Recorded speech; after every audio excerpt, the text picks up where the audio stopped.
आतंक विरोधी कार्रवाई के दौरान फायरिंग में 13 स्थानीय लोगों की मौत हो गई। ये फायरिंग सेना की ओर से की गई। एक सूचना के आधार पर सेना ने ये फायरिंग की, लेकिन इसकी जद में आम लोग आ गए। इस घटना के बाद से नागालैंड के मोन जिले में तनाव बना हुआ है। ये भारत और म्यांमार की सीमा पर बसा हुआ जिला है। यहाँ के ओटिंग गांव के लोग थे जिन पर ये गोलियां चली और जिन्होंने दम तोड़ा। नाराज प्रदर्शनकारियों ने असम राइफल्स के कैंप को इसके बाद घेर लिया है। सूत्रों के मुताबिक प्रदर्शनकारी इस कैंप में घुस आए हैं और आग लगाने की कोशिश इन्होंने की। प्रदर्शनकारियों को हटाने के लिए हवाई फायरिंग करनी पड़ी और जिन लोगों की मौत सेना की फायरिंग में हुई, उनके जो परिचित हैं, उनके परिजन हैं, उनके लिए अब सरकार ने कहा है कि उन्हें न्याय दिया जाएगा। इस मामले की एक उच्च स्तरीय जांच एक एसआईटी के द्वारा कराई जा रही है। मुख्यमंत्री नेफ्यू रियो ने इसका आदेश दिया है। गृहमंत्री अमित शाह ने भी कहा है कि इस मामले की तेजी से जांच होगी और जो दोषी हैं उनको सजा दी जाएगी। ये एक गलत पहचान का मामला है। सेना का कहना है कि उसे पुख्ता जानकारी मिली थी और उसी जानकारी के आधार पर एक गाड़ी पर गोलीबारी सेना ने की, लेकिन इस गाड़ी में ओटिंग गांव के आम लोग मौजूद थे। और नागालैंड के मुख्यमंत्री नेफ्यू रियो ने इस मामले में एक ट्वीट कर जानकारी दी। कहा कि मोना के वोटिंग में नागरिकों की हत्या की दुर्भाग्यपूर्ण घटना अत्यंत निंदनीय है। पीड़ित परिवारों के प्रति गहरी सहानुभूति व्यक्त करता हूं। घायल लोगों के जल्द ठीक होने की कामना है। उच्च स्तरीय एसआईटी मामले की जांच करेगी और कानून के अनुसार न्याय होगा। सभी वर्गों से शांति की अपील करता हूं। गृह मंत्री अमित शाह ने भी ट्वीट कर घटना पर दुख जताया। उन्होंने लिखा, नागालैंड के वोटिंग में हुई दुर्भाग्यपूर्ण घटना से दुखी हूं। जिन परिवारों ने अपना खोया है उनके प्रति मेरी गहरी संवेदना। राज्य सरकार द्वारा बनाई गई एक हाई लेवल एसआईटी इस मामले की गहनता से जांच करेगी, जिससे पीड़ित परिवारों को न्याय मिल सके।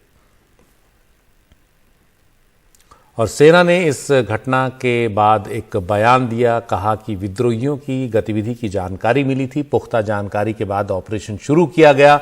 हादसे को लेकर दुख है। घटना की जांच हो रही है। उच्च स्तरीय जांच कानून के मुताबिक दोषियों को सजा मिलेगी। सुरक्षा बलों के कई जवान भी घायल हुए हैं। एक घायल जवान की मौत हुई है। और इस घटना के बाद राहुल गांधी, कांग्रेस नेता जो हैं, उन्होंने भी ट्वीट किया, केंद्र सरकार को घेरा। उन्होंने लिखा कि यह दिल दुखाने वाला है। भारत सरकार को जवाब देना होगा। गृह मंत्रालय आखिर कर क्या रहा है जब आम नागरिक और सुरक्षा कर्मी भी अपनी ही जमीन पर सुरक्षित नहीं है।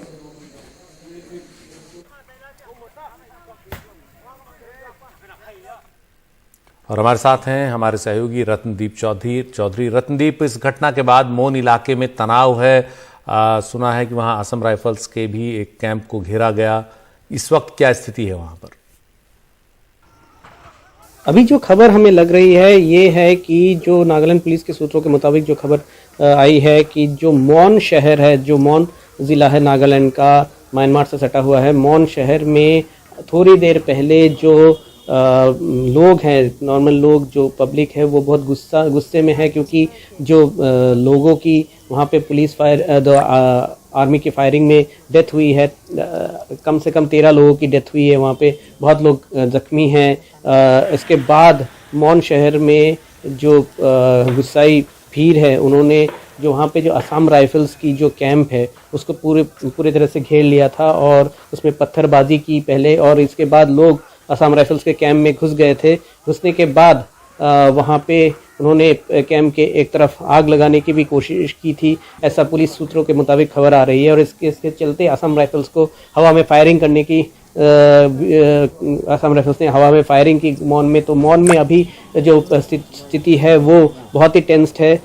पुलिस का ये कहना है कि वो सिचुएशन के ऊपर काबू पाने की कोशिश कर रही है, जबकि मोन में जो internet data, mobile internet data service और जो वहाँ पे जो SMS सर्विसेज दोनों को ही ब्लॉक कर दिया गया था। बट इसके बावजूद वहाँ पे जो आज ये घटना घटी है, कल जो घटना घटी थी वहाँ पे मोन में, जहाँ पे कि जो सूत्रों के मुताबिक हमें जो खबर लग रही है नागालैंड पुलिस के कि आर्मी के एक स्पेशलाइज्ड यूनिट वहाँ पे उनको खबर मिली कि उग्रवादियों का मूवमेंट है और उन्होंने एक एम्बुश ले किया था तीरू और ओटिंग विलेज के बीच। ये जो इलाका है ये असम नागालैंड बॉर्डर से लगभग 35 किलोमीटर अंदर है और जो डिस्ट्रिक्ट हेडक्वार्टर है वहाँ से लगभग 80 किलोमीटर दूर है। तो इस इलाके में जब कल एम्बुश लेके गया था, मगर जो असम जो आर्मी के सूत्रों के मुताबिक जो खबर है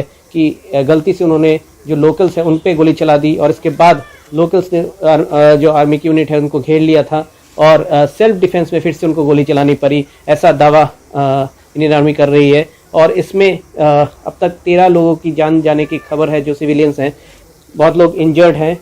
और इसके साथ साथ ही जो मॉब अटैक हुआ उसमें आर्मी के एक जवान वहाँ पे मारे गए और कम से कम 6 से 7 जवान वहाँ पे जख्मी हुए हैं। और इसके बाद से अब देखा जा रहा है कि फिर से जो मॉन शहर में अब असम राइफल्स के कैंप के ऊपर लोगों ने वहाँ पे पत्थरबाजी की, घुसने की कोशिश की और असम राइफल्स को हवा में गोलीबारी करने की ज़रूरत पड़ी है।